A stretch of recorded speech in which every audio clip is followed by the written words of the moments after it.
Salut à tous, bienvenue dans cette nouvelle vidéo. Aujourd'hui, je vous retrouve pour un nouvel épisode du Mad Side, la série dans laquelle on regarde du Jiu-Jitsu ensemble. On essaye de comprendre ce qui se passe ensemble. Je fais des gestes comme ça là au hasard. C'est un truc de ouf, ils sont aléatoires complètement.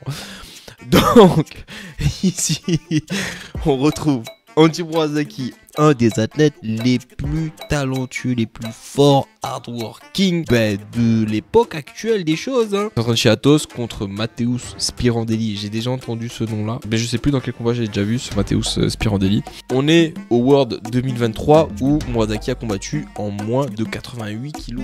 Il fait 1m20 pour 88 kg, un cube. C'est un bloc le gars. Donc c'est parti.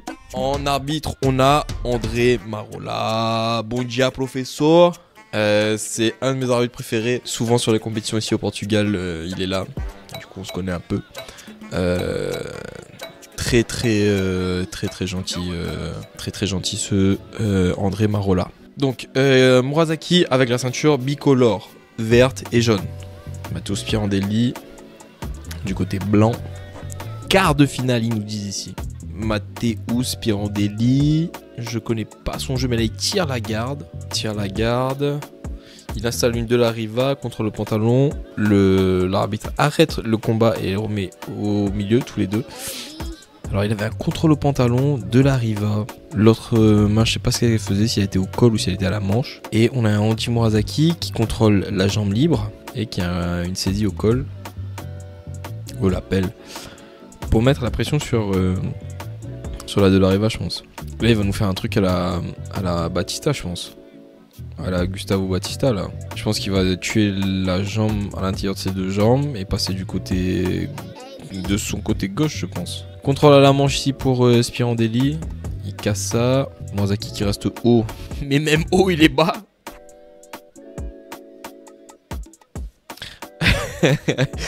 Contrôle au col pour Spirandelli qui déséquilibre. Et ici il tue la jambe. Là il fait un contrôle. Il se remet à l'intérieur des deux jambes de Spirandelli. Donc ça va prendre du temps. Murasaki qui est très fort comme ça. Physiquement il est très fort. Hein. Enfin, il est pas très grand, c'est un cube. Il est lourd en plus là, en moins de 88. Il doit pas faire 88 kg, mais il doit être dans le bas de la KT. Mais terrible. Il doit être compact, bien lourd là. Difficile à bouger, pas beaucoup d'espace qu'il laisse, très stable. Là il neutralise la jambe libre, il essaie de tuer le crochet de la riva. Spirandelli qui déséquilibre, Spirandelli qui a un lasso en fait. Lasso d'un côté, de la riva profonde de l'autre côté maintenant. Murasaki qui se laisse pas avoir, il accepte pas les déséquilibres, même si là beaucoup seraient déjà tombés. Murasaki agile quand même s'il est plus lourd que d'habitude. Ici on a une de la X, lasso, underhook sous la jambe.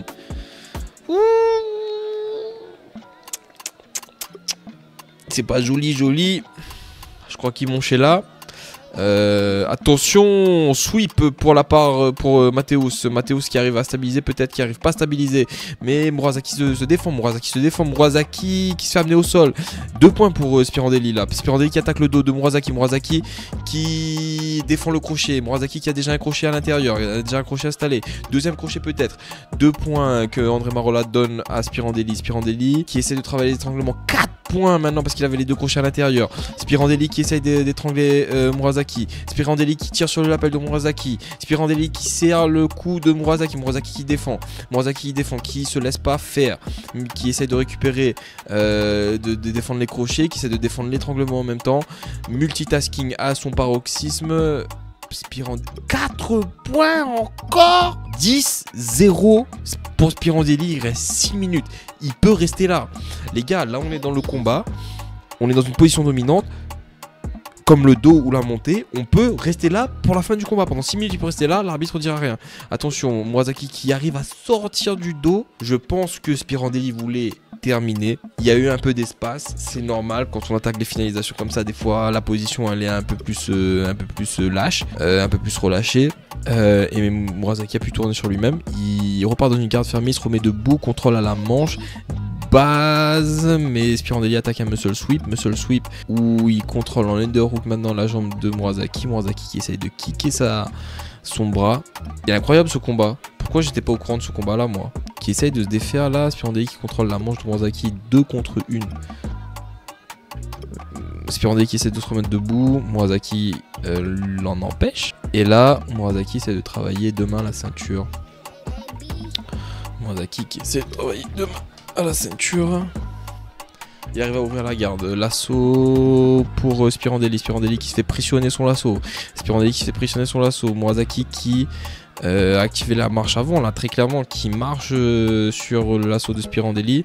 Spirandeli qui contrôle le pied de Murasaki pour l'empêcher d'avoir la base nécessaire pour continuer à avancer. Il se bat, Spirandeli, il se bat, il arrive à recomposer ça. Ouh, attention, Murasaki qui essaie de passer la garde. Spirandeli qui donne le dos. Spirandeli qui donne le dos. Murasaki qui essaie d'attaquer un berimbolo. Il est fort d'un twister hook. Il sort de son twister hook. Il arrive dans une single X. Single X avec un contrôle en under hook. Single X. On arrive dans une 50, 70-30. 70-30 là. C'est une position entre la 50 et la single X. Parce que la jambe de Murasaki est pas. Et de l'autre côté, vous voyez ce que je veux dire? C'est pas une 50-50. C'est pas non plus une single X. 70-30.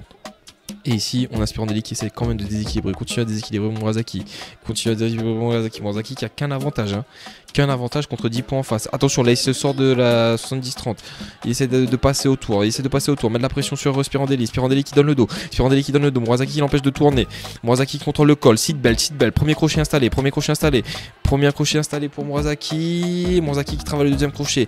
Là, par contre, attention, le gars qui travaille la position, qui donne de la valeur à la position avant de tenter des finalisations, là ça va être dangereux. Là il reste 3 minutes 40, Murasaki prend son temps pour attaquer le dos. S'il arrive à finaliser, les 10 points de Spirandeli serviront à rien.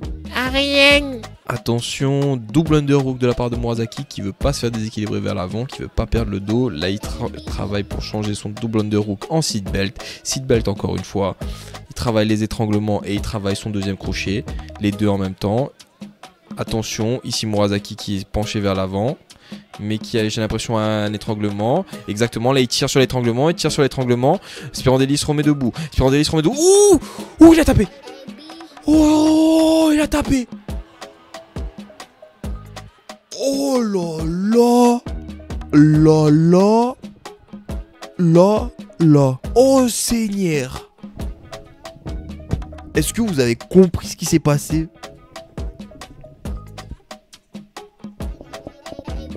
10-0. Il reste 6 minutes au compteur.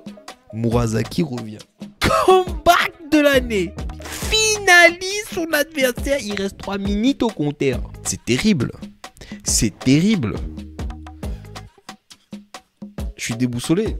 J'en perds mes moyens. C'est pour ça que je disais au début, top player. Murasaki, vraiment le top du panier, quoi. Murasaki, dangereux. 76 kg, 82 kg, 88 kg.